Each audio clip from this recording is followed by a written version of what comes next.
Le FlatScan SW est un détecteur à technologie laser conçu pour la sécurisation des portes battantes. Le produit est livré seul ou en kit. Vous trouverez tous les éléments nécessaires à l'installation du FlatScan SW dans la boîte.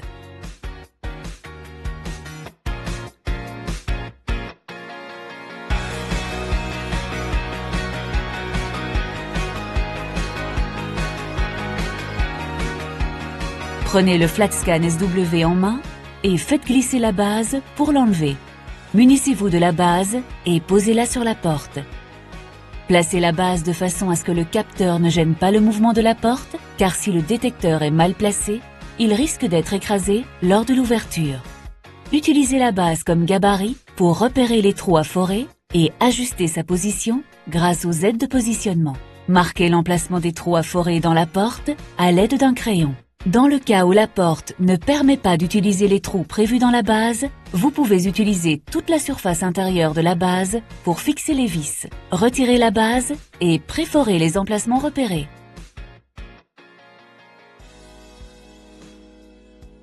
À l'aide d'une pince coupante, ôtez les aides de positionnement.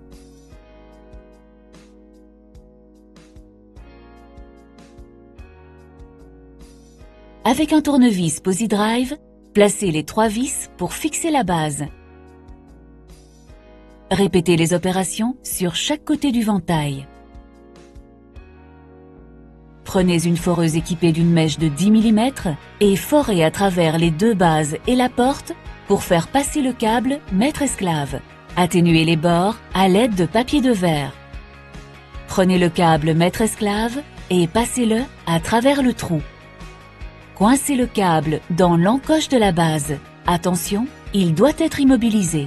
Prenez le capteur en main et ôtez le capot du produit. Placez votre doigt dans le trou. Tirez fermement vers vous d'un seul mouvement. La partie haute du produit s'enlève. Sur la porte, passez ensuite le câble dans le trou situé au dos du détecteur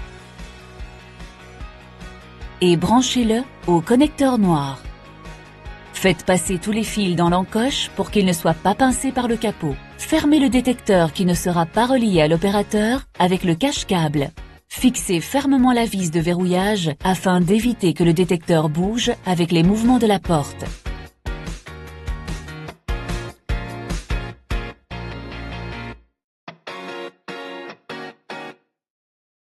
Munissez-vous du tube flexible et déterminez la longueur la plus courte possible jusqu'à l'opérateur. Coupez le surplus pour éviter que le flexible gêne la détection. Faites passer le câble d'alimentation dans le tube flexible. Branchez la fiche au connecteur blanc. Le capteur connecté à l'opérateur est le module maître. Faites une boucle avec les brins du câble d'alimentation et faites-la passer dans l'encoche comme sur l'image. Bloquez les brins avec le reste du câble.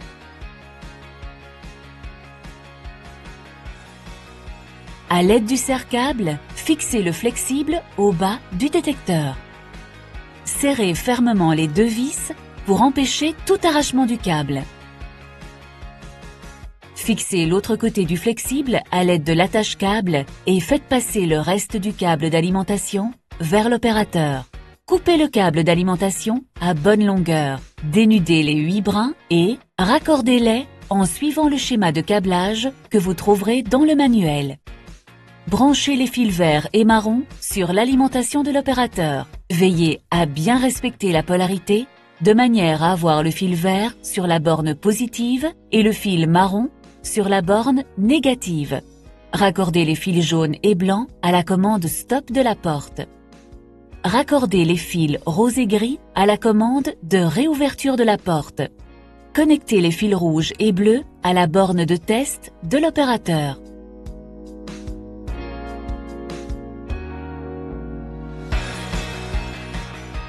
Sur tous les capteurs, vérifiez si le Deep Switch 1 est mis dans la bonne position en fonction du côté de la porte.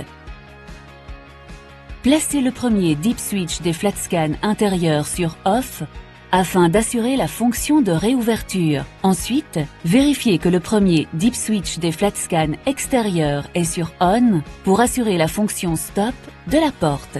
Si ce n'est pas le cas, changez-les de position. Quand le DIP change de position, la LED se met à clignoter orange. Il faut alors confirmer le changement de statut en appuyant longtemps sur le bouton poussoir.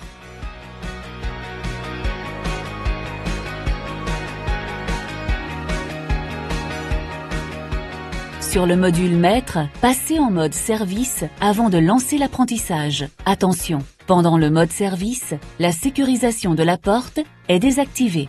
Le mode service est activé en appuyant longtemps sur le bouton poussoir. Il permet de refermer la porte pour lancer un apprentissage. Le détecteur est en mode service lorsque la LED est éteinte. Vérifiez que le champ est dégagé avant de lancer l'apprentissage. Pour lancer un apprentissage, appuyez brièvement sur le bouton poussoir du module maître. Si vous installez le FlatScan SW sur une double porte battante, faites de même sur le second module maître. La LED se met à clignoter rouge-vert rapidement. Attendez que les deux détecteurs passent en clignotement vert. Placez-vous face à la porte et tendez le bras. Faites un mouvement de haut en bas au niveau du bord tranchant des vantaux pour délimiter la zone de détection. Le détecteur passe en clignotement rouge. Il est en train de calculer la largeur du ventail. Lorsque le détecteur passe à nouveau clignotement vert, activez l'ouverture de la porte pour qu'il puisse apprendre son environnement. Veillez bien à être hors de la zone de détection.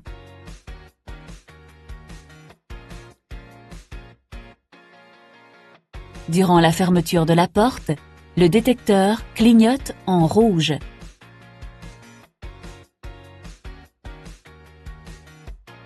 Une fois la porte refermée et la LED éteinte, l'apprentissage est terminé.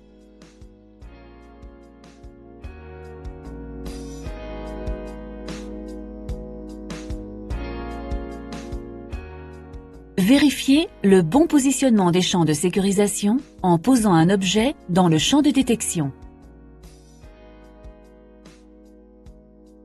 Si nécessaire, réglez l'angle d'inclinaison de l'appareil en tournant la vis. En serrant dans le sens des aiguilles d'une montre, le rideau s'approchera de la porte. Dans le sens inverse, il s'écartera. Vous pouvez ajuster l'angle de 2 degrés à 10 degrés maximum. Après un changement d'angle, relancez un apprentissage et testez à nouveau le bon positionnement de tous les champs.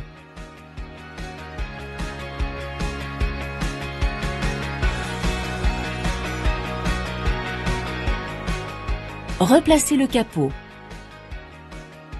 Faites de même sur les autres modules.